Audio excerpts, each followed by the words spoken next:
Hi everyone, so here we are again, a brand new week, and today I would like to share some experience or some observations about what it's like to live on a Pluto line. So this city, Puerto Vallarta in Mexico, is actually on my Pluto line. It moves Pluto in my first house, so close to my ascendant, and it's definitely a place of very deep healing for me. So practically Pluto is about our transmutation. So it's the metamorphosis process, the metaphor of a caterpillar becoming a butterfly, and it's all about stepping into your self-empowerment. But in order to achieve that state, we have to face everything that is making us feel disempowered. So all our fears, it's practically we meet people and face circumstances that trigger our deepest fears, our subconscious, challenge our subconscious programming to help us dissolve the attachments, the ego, and our attachment to the persona that we created, which is not necessarily who we are. So everything is being kind of put under deep process of investigation, and yeah, it's definitely not the easiest of rides, but I can already sense after being here just 5 weeks, it is very rewarding because it gives a tremendous opportunity to really completely shift our experience as people and perception of reality, and it brings into the forefront situations that we fear, a situation that perhaps in our mind we feared all our life, and then living on a Pluto line we actually get to experience them. Not necessarily the same situation, but the emotions that come to the surface from those situations. So that's pretty much where I'm at. I'm definitely going through a lot of personal inner shifts. I'm facing a lot of aspects of myself, my shadow self, that I'm not necessarily proud of or happy about. So they're coming up to the surface for to be looked at and healed and integrated. I'm definitely questioning a lot of programming that I've been blessed with in my upbringing, and it definitely is giving me the opportunity to create a completely different perception of reality for myself. At the end of the day, my nodes, my karmic axis, the Pluto nodes, they are squared by Jupiter. So it's all about the belief system for me. And as the video I made already about the lies we tell ourselves.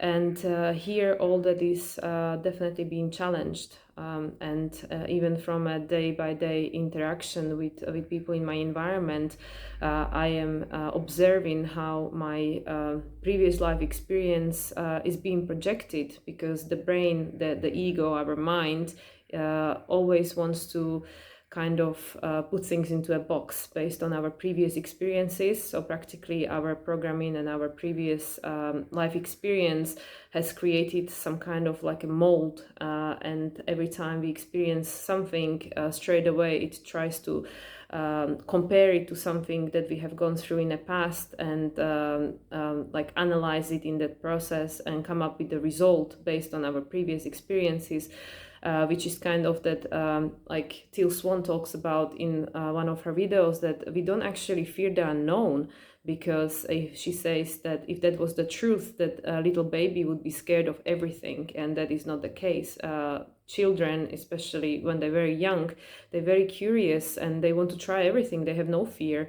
So practically it's the life experience that is making us afraid, and it's all based on programming, and then projection of previous experiences that we couldn't necessarily integrate and find the explanation for, and then we project them into the current reality. The triggers, it's every time we experience a trigger, it's actually not necessarily about the situation. Most of the time, it's not about the situation that's happening in the present moment, but it's a reminder of something that happened a long time ago, but it hasn't been integrated, it hasn't been healed, and therefore it's coming to the surface as this trigger that is reminding us of something that needs looking at, that it needs our attention.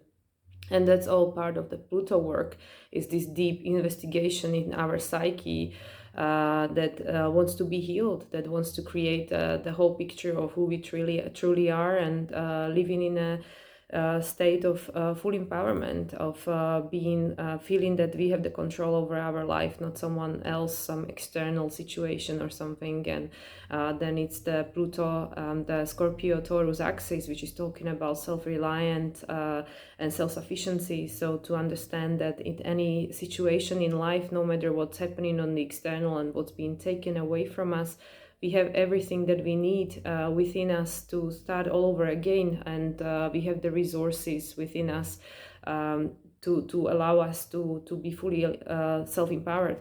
And actually, my current situation, I'm still experiencing where the external is impacting my internal situation or people. When certain things happen, I do feel disempowered internally. I feel like, oh my God, this person or this situation now completely ruined my day or something like that.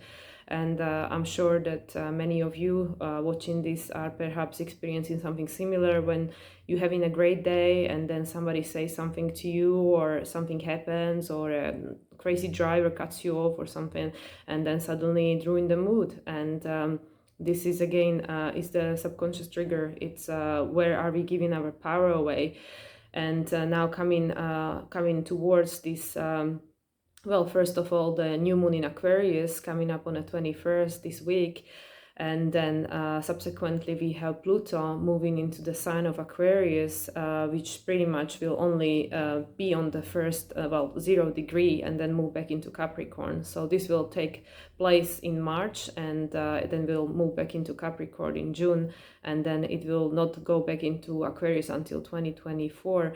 So practically all this is about, is a preview of, what the energy will feel like. And Pluto in Aquarius, it will show us exactly where what needs to be healed and what needs to be done in order for us to be able to individuate ourselves, to liberate ourselves, take our power back, and embody the true essence of who we are, so we can live the life of our dreams, life where we feel completely self-empowered, and where we actually take the authority over our life. So this new moon in Aquarius is going to give us kind of like a first flavor of it, because as I said, once Pluto moves into Aquarius, it will be this new moon in Aquarius is on a 1 degree, so it will only near that degree. So it will be kind of going over the same way as this new moon, the place that it will occupy. And for me personally, because I'm Aquarius rising natally, it will actually conjunct my ascendant and activate the square, natal square, which is between my natal Pluto in Scorpio, and also it will activate square towards my natal Sun, which is in Taurus. And that's a huge karmic point for me, with the North Node in Taurus, about self-reliancy, also about being able to take care of my essential needs. And that's definitely a situation which I'm undergoing at the moment, like leaving my old life behind, starting all over again, and trying to find a way to create my own resources to be able to take care of myself and my existence, pretty much. So having this aspect coming up, and I'm sure as many of you who already experienced Pluto square, which is coming up for me when Pluto moves into Aquarius.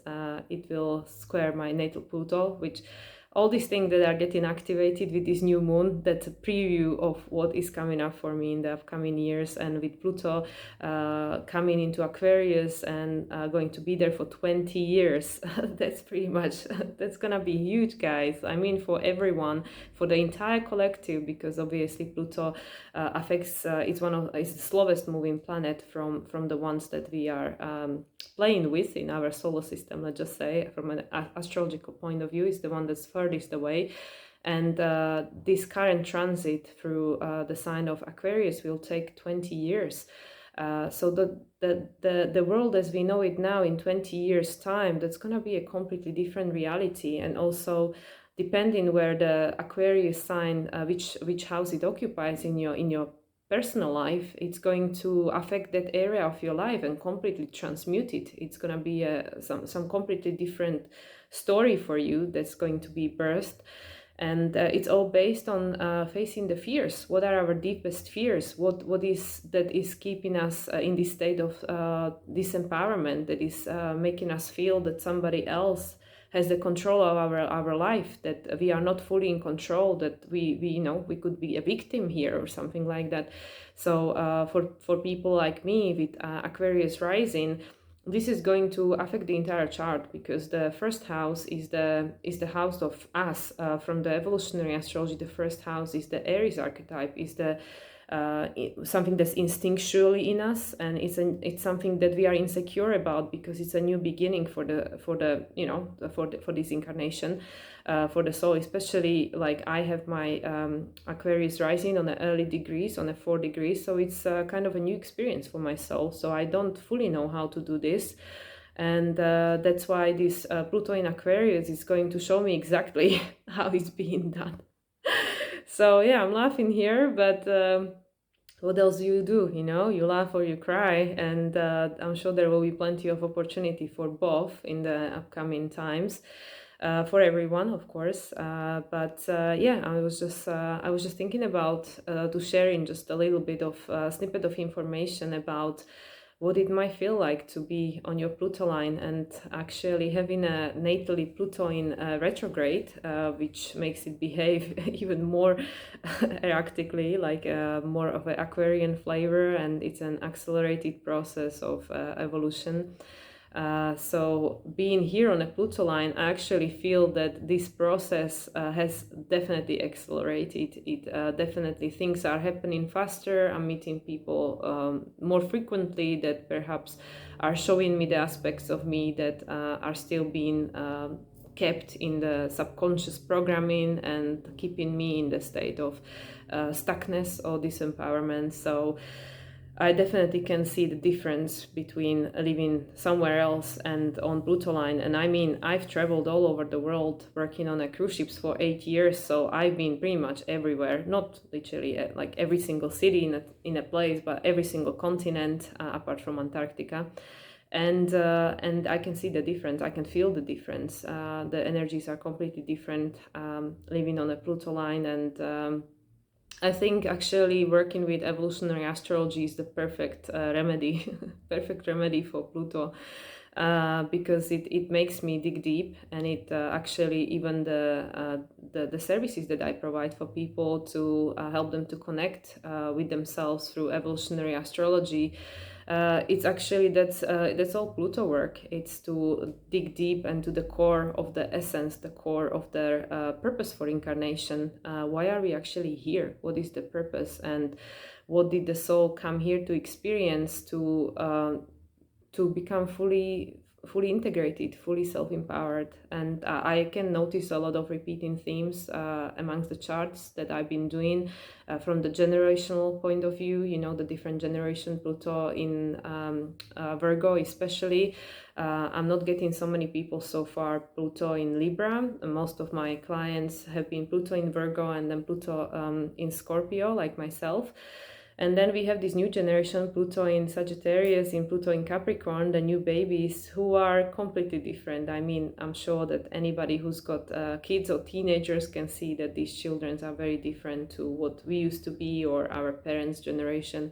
Each generation is different, but This is a video for another time, Pluto through the different generations, but just to observe the impact of Pluto and the upcoming years and how everything is going to be changing drastically, like we just experienced that in past few years. Obviously Saturn going through the sign of Aquarius past 2 years, how everything shifted, the structure of the society and the boundaries and how they've been crossed, and how that made people to want to take their power back, to want to liberate. And then having the Saturn Uranus square, Uranus being in a sign of Taurus, which is all about our resources and, like I said, self-reliance, self-sufficiency, and how we can provide for ourselves, how can we keep living on this planet pretty much. And that's all been challenged. There was this square going on, and now we're gonna have this planet of Pluto moving into Aquarius, and that's going to be the biggest transformation that we have seen so far, at least for a long time. So I'll probably leave it at this. Already 15 minutes. Oh my gosh.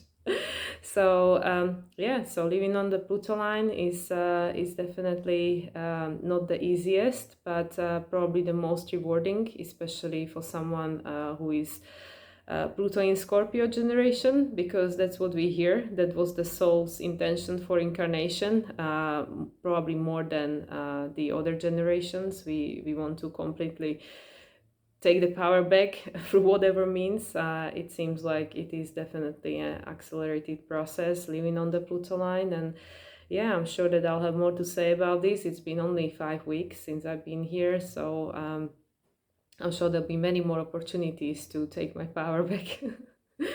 Probably most of them not the easiest or very comfortable, but yeah, we all have everything that we need in order to overcome everything we face. Otherwise we wouldn't be attracting that into our life. So here we are. That's a little bit of a heavier theme for the beginning of the week, but that's something that I've been experiencing at the moment, and something that I thought about sharing. And yeah, I'm sure that everyone on some level, one level or another, is feeling this shift of energies that's coming up with all the big planets are going to change sign within next 2-3 years. 3 years by 2026, we'll have all the big ones, Uranus, Neptune, Pluto, including Chiron, in the new signs. So by 2026, this world will have a completely different flavor. Okay, guys, have a good week, and next time I come up with something a little bit lighter. Enjoy, and I speak soon. Bye.